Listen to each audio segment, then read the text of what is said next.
कितनी राशि अभी तक हुई है इस पे और अब आगे क्या इसकी प्लानिंग है, सारा कुछ मेरे पास है। तो अगर आप चाहेंगे तो पूरी डिटेल्स, बहुत लंबी डिटेल्स है, अगर कोई आप बाद में दे दीजिए। जी, मैं बाद में आप तक पहुंचा दूंगी हमारा डिपार्टमेंट। और हाँ, गंदगी की जो बात है, बिल्कुल अब धीरे धीरे राजस्थान में ये सारी जो गंदगी है, 5 साल में बहुत ही गंदगी इकट्ठा हो चुकी है। पूरी तरह से प्रयास रहेगा, गंदगी हटेगी, हटनी भी चाहिए। पर्यटन स्थलों का विवरण परिशिष्ट अ पर संलग्न है। खंड 2, जी हाँ, जिला अलवर के प्रमुख पर्यटन स्थलों सरिस्का टाइगर रिजर्व, नीलकंठ महादेव मंदिर, मूसी महारानी की छतरी, रानी का कुआं, बराही माता मंदिर, भरतरी धाम में अमर गंगा नाले का जीर्णोद्धार व अन्य कार्य, नारायणी माता धाम में पर्यटन विकास कार्य एवं मचाड़ी किले का संरक्षण तथा राजा हेमू के पैनोरमा का निर्माण कार्य स्वीकृत किए गए हैं। जिला अलवर के उक्त प्रमुख पर्यटन स्थलों के विकास कार्यों का विवरण परिशिष्ट ब पर संलग्न है। पूरक प्रश्न। मैं आदरणीय मंत्री महोदया, जो उप मुख्यमंत्री भी हैं राजस्थान सरकार में, उनसे निवेदन करना चाहूंगा कि आपने जो उत्तर दिया है, ये 2022-23 में जो कार्य स्वीकृत किए गए हैं और ज्यादातर इनमें ऐतिहासिक मंदिर हैं, तो कांग्रेस सरकार के समय में ये राशि स्वीकृत की गई है।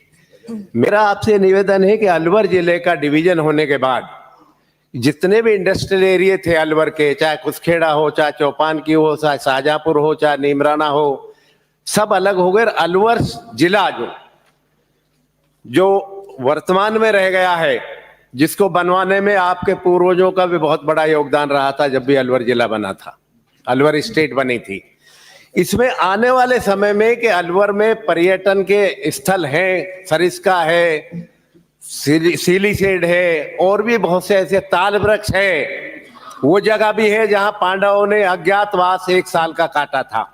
तो इनको डेवलप करने के लिए आगामी सरकार जो अब बजट लेकर आएगी, आप एक पावरफुल मंत्री हैं उस सरकार में, महत्वपूर्ण हिस्सा है, तो मैं आपसे निवेदन करना चाहूंगा आसन के माध्यम से कि अलवर जिले के इन पर्यटक स्थलों को विकास कराने के लिए आपका क्या योगदान रहेगा सरकार का आगामी बजट में, ताकि अलवर जिला एक दर्शनीय, क्योंकि एक्सप्रेस हाईवे जो बना है बॉम्बे वाला, इसकी वजह से अलवर की दूरी सिर्फ दिल्ली से 1.25 घंटे की हो गई है। तो लोग वीकेंड पे आए और वहां सरिस्का, सीलीसेड और टूरिज्म अच्छा चमके। मैं आपसे ये निवेदन करना चाहता हूँ।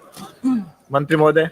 जी, माननीय अध्यक्ष महोदय, मैं माननीय सदस्य को बिल्कुल इसके बारे में बताना चाहूंगी कि पूर्ण रूप से हमारी सरकार, हमारा जो संकल्प पत्र है, उसमें भी जो टूरिज्म है उस पे बहुत अधिक हम लोग पूरी तरह से फोकस करेंगे और निश्चित रूप से अलवर के पूरे जिले में जितने भी टूरिस्ट हमारे स्थान है, धार्मिक स्थल है, और भी इसके अलावा जो भी ऐसे स्थल आप भी मुझे अगर इसकी जानकारी देंगे तो निश्चित रूप से इस पे हम लोग कार्य करेंगे और जितने भी टूरिस्ट डेस्टिनेशंस हैं उनको डेवलप करने के लिए पूर्ण रूप से योजना भी बनाई जाएगी और उस पे धरातल पे काम भी होगा।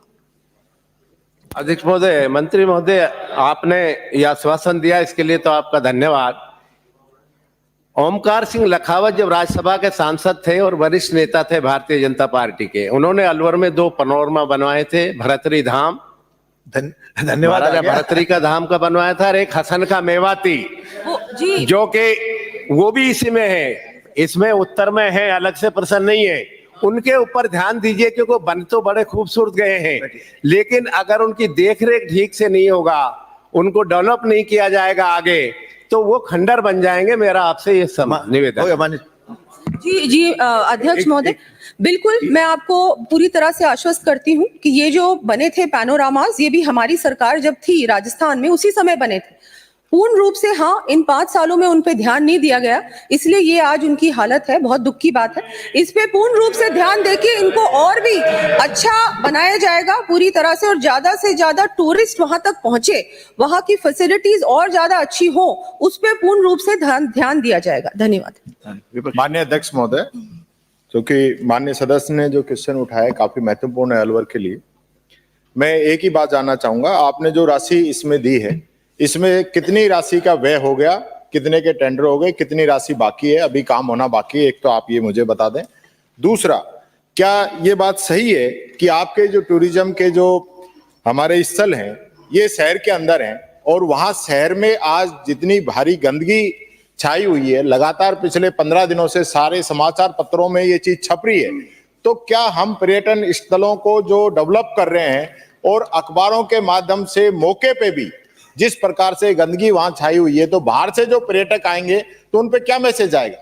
तो आप एक तरफ तो स्मार्ट सिटी की बात कर रहे हैं, एक तरफ सिटी के अंदर आपके टेंडर नहीं हो रहे हैं, तो उस विषय पे भी आप कुछ बताना चाहेंगे? प्रश्न माननीय मंत्री माननीय अध्यक्ष महोदय, बिल्कुल जो आपने ये बात कही, पूरा विवरण वैसे मैंने हमारे माननीय सदस्य तक पहुंचा दिया है, लेकिन अगर आप कहेंगे तो आपको भी ये पूरा विवरण जो जो कार्य चल रहे हैं तक हुई है इस पे और अब आगे क्या इसकी प्लानिंग है, सारा कुछ मेरे पास है। तो अगर आप चाहेंगे तो पूरी डिटेल्स, बहुत लंबी डिटेल्स है, अगर कोई आप बाद में दे दीजिए। जी, मैं बाद में आप तक पहुंचा दूंगी हमारा डिपार्टमेट।